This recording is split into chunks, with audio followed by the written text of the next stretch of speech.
Modelos de comunicación es un tema del capítulo 2 del Manual Lengua y Acción Comunicativa de la asignatura Lengua y Comunicación. El tema alude a los esquemas o gráficos que desde las distintas disciplinas se hicieron acerca del proceso comunicativo y sus componentes. Por lo general, los modelos de comunicación reconocen un emisor, un receptor y un mensaje. Algunos modelos en particular consideran también un referente, un código y un canal, además de nociones como el ruido y la retroalimentación. Uno de los modelos más populares es el llamado código mensaje, surgido a partir de las ideas de Shannon y Weaver, dos ingenieros electrónicos. Este modelo considera que un emisor envía un mensaje a través de un canal y de un código a un receptor. El conocimiento que comparten emisor y receptor es el código, es decir, un conjunto de unidades y reglas. En este sentido, la comunicación es exitosa si el receptor decodifica el mismo mensaje que codificó el emisor. Mediante este proceso, el receptor puede acceder al pensamiento del emisor. Entonces, en este esquema donde la comunicación es considerada una transmisión de mensajes, el rol principal lo tiene el emisor, quien tiene un pensamiento que intenta ser accesible a otros. Lo transforma en un conjunto de unidades y reglas y transmite ese pensamiento al receptor.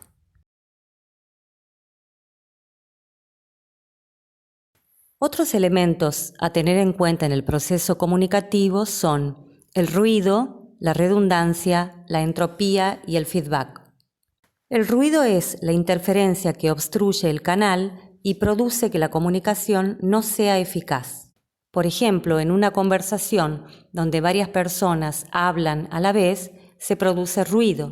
O en una fotografía donde la imagen está difusa, esta no puede apreciarse adecuadamente.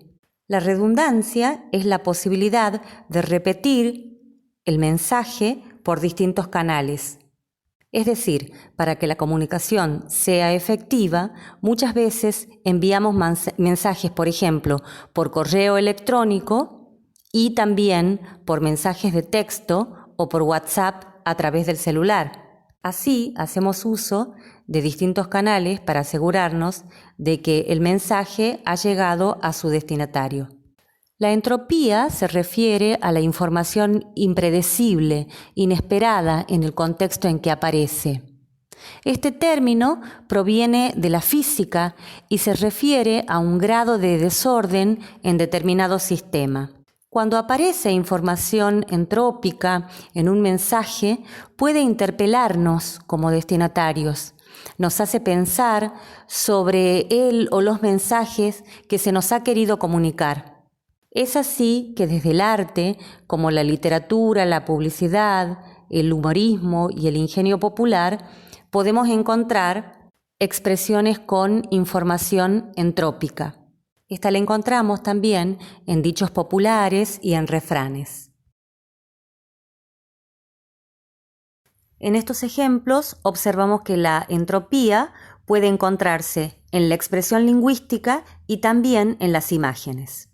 En la publicidad de Greenpeace observamos dos hombres que sostienen un cartel con la insólita frase «El clima no es un negocio». Esta obliga al lector en tanto intérprete a un análisis que lo conduce a reflexionar sobre el comportamiento humano hacia el ecosistema. La publicidad en contra de la violencia institucional lleva a la creativa expresión «Tus derechos no están en cuarentena». La personificación de la palabra derechos obliga al lector a reflexionar acerca del abuso que es la violencia institucional. En el ejemplo de la publicidad de Coca-Cola tenemos la imagen de la gaseosa que alude al gusto de los consumidores por este producto y a la vigencia a través del tiempo de esta bebida. En estos ejemplos observamos que la entropía puede encontrarse en la expresión lingüística y también en las imágenes. En la publicidad de Greenpeace observamos dos hombres que sostienen un cartel con la insólita frase «El clima no es un negocio». Esta obliga al lector en tanto intérprete a un análisis que lo conduce a reflexionar sobre el comportamiento humano hacia el ecosistema. La publicidad en contra de la violencia institucional lleva a la creativa expresión «tus derechos no están en cuarentena». La personificación de la palabra derechos obliga al lector a reflexionar acerca del abuso que es la violencia institucional. En el ejemplo de la publicidad de Coca-Cola tenemos la imagen de la gaseosa que alude al gusto de los consumidores por este producto y a la vigencia a través del tiempo de esta bebida. En esta placa observaremos ejemplos de redundancia, ruido y feedback en la comunicación.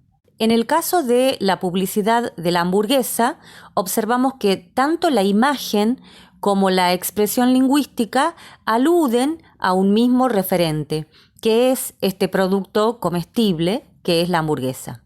En este sentido, la redundancia se produce a través de la imagen y de la expresión lingüística.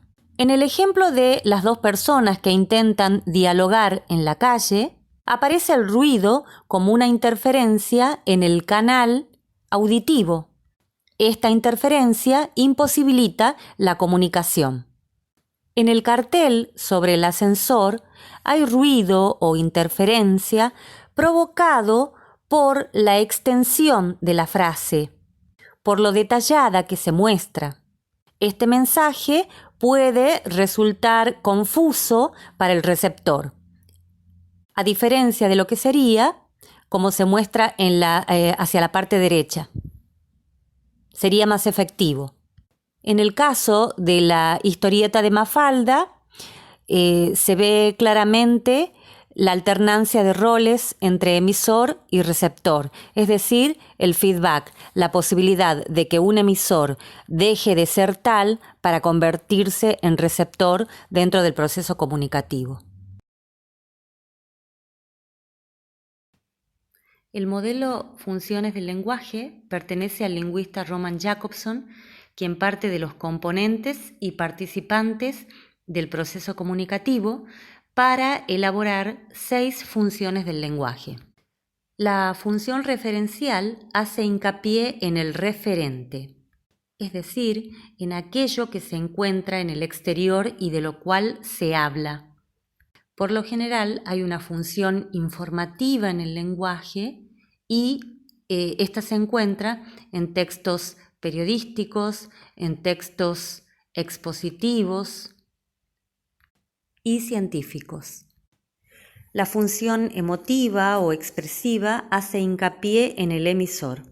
Muestra los sentimientos, sensaciones, deseos y pensamientos de este emisor. Es la función que predomina en diálogos cotidianos, en cartas familiares o íntimas. Las palabras en esos textos hablan sobre el mundo interior del emisor. La función conativa o apelativa pone énfasis en el receptor, para que piense o actúe de determinada manera. La función fática corrobora que el canal se encuentra libre de interferencias. La función poética está orientada al mensaje. Mediante esta función se pone énfasis en la organización interna de los textos. Esta dimensión poética es una dimensión presente en todos los usos del lenguaje. La función metalingüística se centra en el código y se interesa por hablar o reflexionar sobre ese código. La encontramos en todos los textos donde el lenguaje reflexiona sobre sí mismo. Este esquema resume lo dicho anteriormente sobre el modelo las funciones del lenguaje. Entonces, la función referencial que hace hincapié en el referente puede mostrarse en textos que refieren a algo, un hecho, una historia, textos informativos dentro del ámbito del periodismo, como la crónica, la noticia, informes en general, comunicados, además de dichos, anécdotas, etc. La función emotiva que hace hincapié en el emisor y quiere expresar los sentimientos y pensamientos de este emisor se encuentra en diálogos cotidianos, en diarios íntimos, en reflexiones, en cartas familiares, etc.